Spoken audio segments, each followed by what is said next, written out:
2025 সালে জুলাই মাসের ভিতরেই 7 শ্রেণীর দলিল বাতিল হয়ে যাচ্ছে এবং এই 7 শ্রেণীর দলিল দিয়ে কোনোভাবেই কোনো ভূমি মালিকই আর জমির মালিকানা দাবি করতে পারবে না।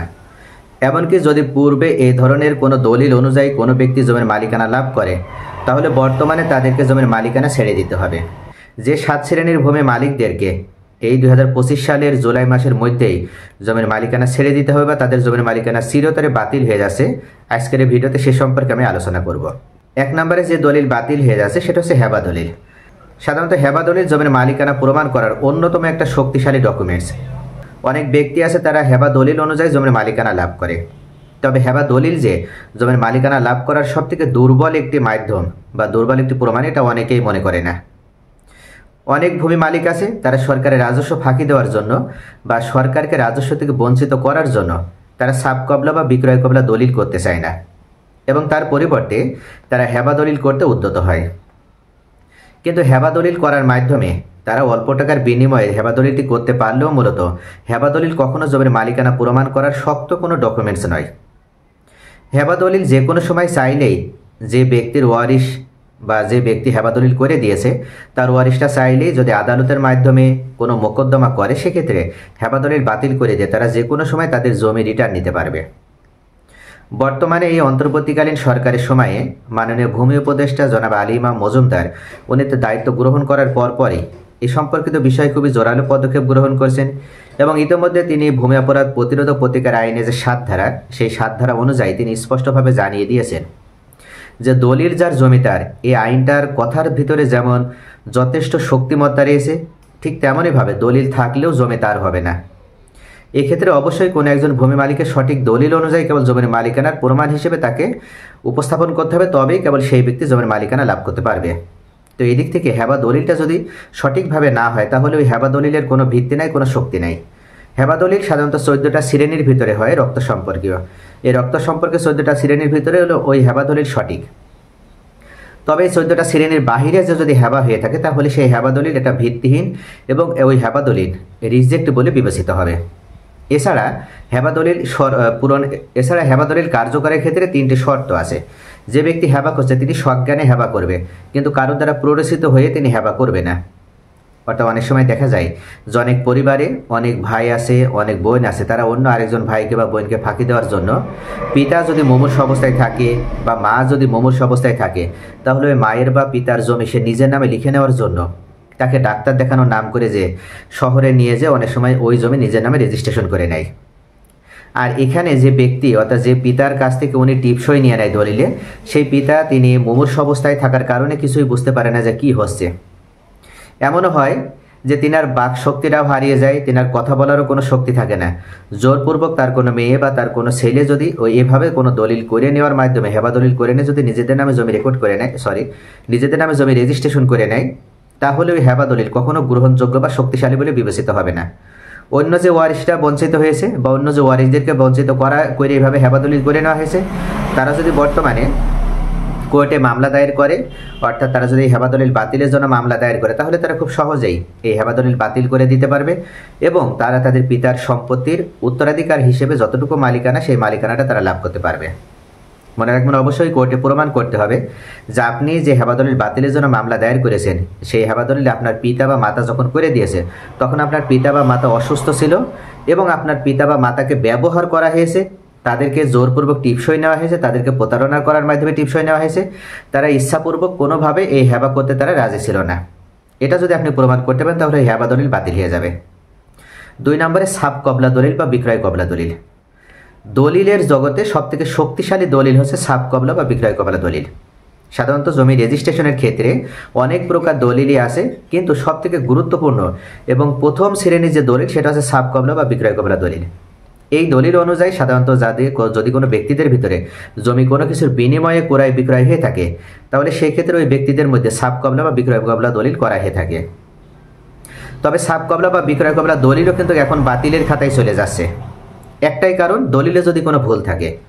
অনেক ব্যক্তি আছে পূর্বে তারা দলিল রেজিস্ট্রেশন করেছে এবং দলিল তৈরি করার মাধ্যমে জমির মালিকানাও তারা ভোগ দখল করে আসছে, কিন্তু দেখা যাচ্ছে যে ব্যক্তি যে জমি তারা ভোগ দখল করে রেখেছে বা যে জমি তারা ভোগ দখল করে আসছে, ওই দাগের জমি মূলত ক্রয় বিক্রয়ই হয়নি। অর্থাৎ বস্তুত পক্ষে বা বাহ্যিক দৃষ্টিতে ওই জমি যদি বিক্রয় হয়েও থাকে, যে ব্যক্তি বিক্রয় করেছে তিনি মনে করছে যে এই জমিটাই তিনি বিক্রয় করলো, আর যে ব্যক্তি ক্রয় করছে তিনিও মনে করছে যে তিনি এই জমিটাই ক্রয় করলো, কিন্তু দলিলে ওই দাগ নাম্বার উঠেনি, দলিলে দাগ নাম্বার ভুল হয়ে অন্য কোনো দাগ নাম্বার উঠেছে। এখন যে ব্যক্তি জমিটা বিক্রয় করেছিল তিনিও জানে না যে ভুল ক্রমে অন্য দাগ নাম্বার উঠে গিয়েছে।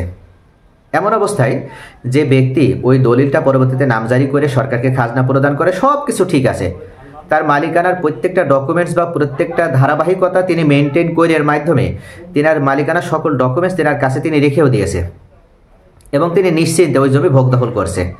এখন যদি কোনো ব্যক্তি অর্থাৎ যে বিক্রেতা ওই জমিটা বিক্রয় করেছে তার কোনো ওয়ারিশ যখন যাচাই বাছাই করার মাধ্যমে দেখতে পাচ্ছে যে আমার পিতা এই জমিটা বিক্রয় করেনি, এই জমিটা যিনি ভোগ দখল করছে তিনি অন্যায়মূলকভাবে ভোগ দখল করছে, বরং আমার পিতা তাদের কাছে বিক্রয় করেছে অন্য আরেকটা জমি, অন্য আরেকটা দাগ নাম্বার। এখন এই যে অন্য আরেকটা দাগ নাম্বার বা অন্য আরেকটা জমি আমার পিতা বিক্রয় করেছে, এখন আমরা এই জমি ফেরত নিয়ে নেব। যে জমিটা উনি ভোগ দখলে রেখেছে এই জমি যেহেতু আমার পিতা বিক্রয় করেনি বা এই জমি যেহেতু তাদের নামে রেজিস্ট্রেশন হয়নি, তাহলে এই জমি আমরা রিটার্ন নিয়ে নেব। তাদের দলিলে যে দাগ উঠেছে এখন তাদেরকে সেই দাগ নিতে হবে। যদি বিক্রেতা নিজেও বা বিক্রেতার কোনো ওয়ারিশ যদি এ ধরনের কোনো বাধা তৈরি করে বা কোনো প্রতিবন্ধকতা যদি এখন তৈরি করে, সেক্ষেত্রে কিন্তু যে ব্যক্তি জমি ক্রয় করার মাধ্যমে দীর্ঘদিন ভোগ দখল করে আসছে, এমনকি 10 বছর 15 বছর 20 বছর বা 30 বছরও ধরেও যদি ওই জমি ভোগ দখল করে, তাহলে কিন্তু এখন উনি ওই জমি টিকিয়ে রাখতে পারবে না। অর্থাৎ ওনার সাবকবলা দলিল হলেও ওই জমি টিকাতে পারবে না। এমনকি সাবকবলা দলিল অনুযায়ী উনি যদি নামজারি করে নেয়, খাজনা প্রদান করে, তাহলেও যে জমি উনি ভোগ দখলে রেখেছে ওই জমি টিকাতে পারবে না। কেননা সাবকবলা দলিলে যে দাগ নাম্বার উঠেছে সেই দাগ নাম্বারটাই ওনার ভুল, আর দলিলে যে দাগ নাম্বার উঠেছে ওনাকে এখন সেই দাগে যে জমির দখল নিতে হবে, তবেই কেবল ওনার জমির মালিকানা টিকবে। 3 নম্বরে ওসিয়তনামা দলিল। সাধারণত ওসিয়তনামা দলিলটা অত্যন্ত গুরুত্বপূর্ণ একটা দলিল। অনেক সময় দেখা যায় অনেক ব্যক্তি আছে তিনি অনেক ব্যক্তিদেরকে ওসিয়তনামা দলিল করে দেওয়ার মাধ্যমে কিছু সম্পত্তি দান করেন। তবে ওসিয়তের 3টি কন্ডিশন আছে। যে ব্যক্তি ওসিয়ত করবে তিনি তিনার সমুদয় সম্পত্তির 1/3 পর্যন্ত ওসিয়ত করতে পারবে সর্বোচ্চ।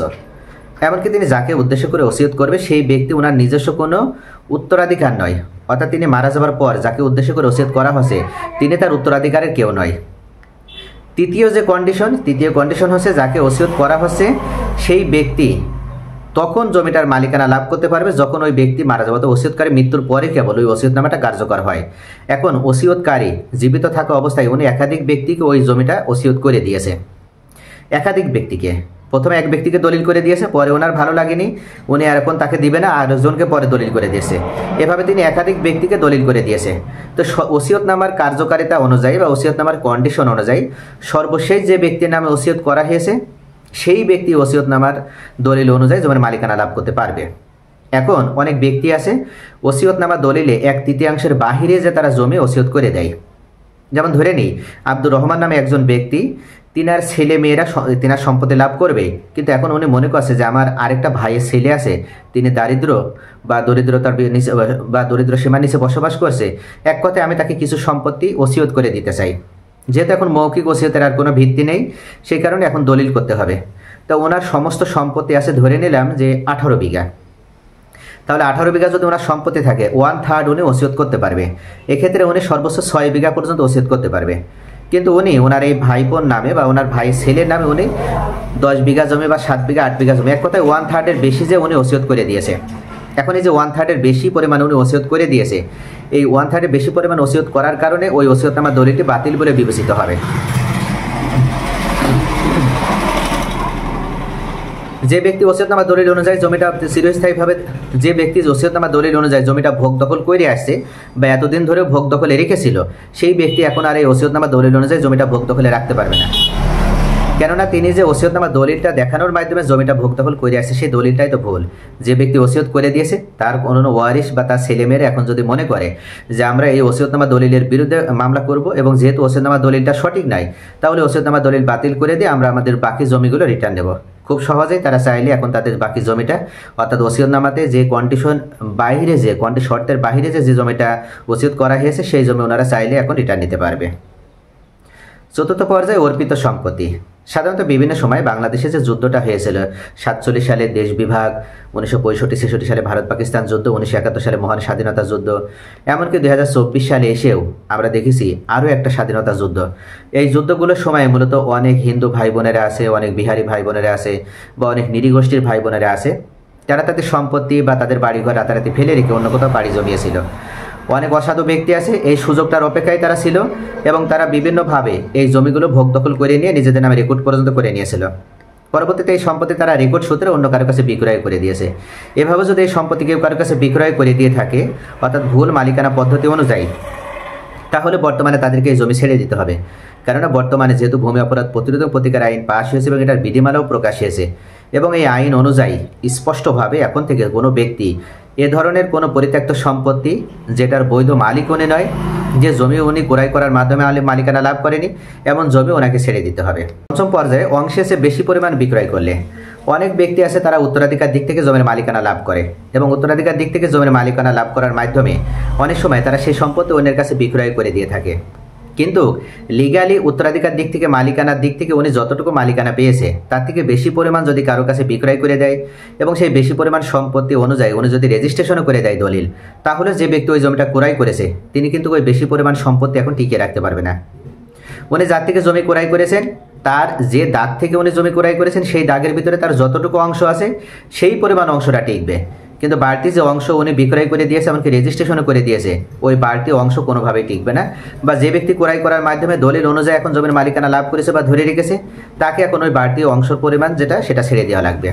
অর্থাৎ উত্তরাধিকার সম্পত্তিতে মনে রাখবেন যে কোনোভাবেই কোনো ব্যক্তি কিন্তু যদি অংশের চেয়ে বেশি পরিমাণ বিক্রয় করে আর সেই জমি যদি কেউ ক্রয় করে, তাহলে অংশের চেয়ে বেশি ক্রয় করার কারণে সেই দলিল উনি কোনোভাবেই টিকিয়ে রাখতে সক্ষম হবে না।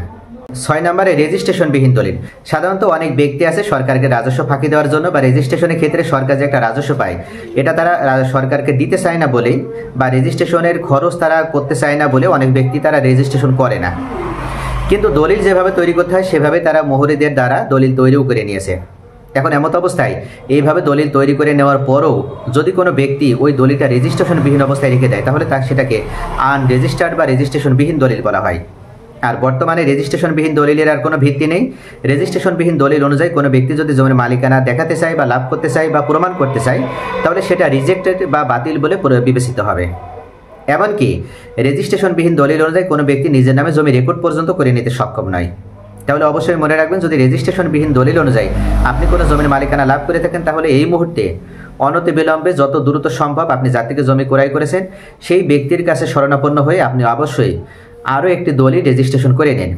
নতুবা রেজিস্ট্রেশনবিহীন দলিল অনুযায়ী আপনি জমিটা টিকিয়ে রাখতে পারবেন না। যে ব্যক্তি বিক্রয় করেছে তার কোনো ওয়ারিশ যদি মনে করে যে আমার পিতা মারা গিয়েছে, এখন এই জমিটা বিক্রয় করেছে কি করেনি আমরা জানি না, আমরা এখন এই জমিটা রিটার্ন নিতে চাই, তাহলে আপনি যে রেজিস্ট্রেশনবিহীন যে দলিলটা আপনার কাছে রয়েছে ওই দলিল অনুযায়ী আপনি আইনগত কোনো সহায়তা পাবেন এবং জমিটা আপনি টিকিয়ে রাখতে সক্ষম হবেন না।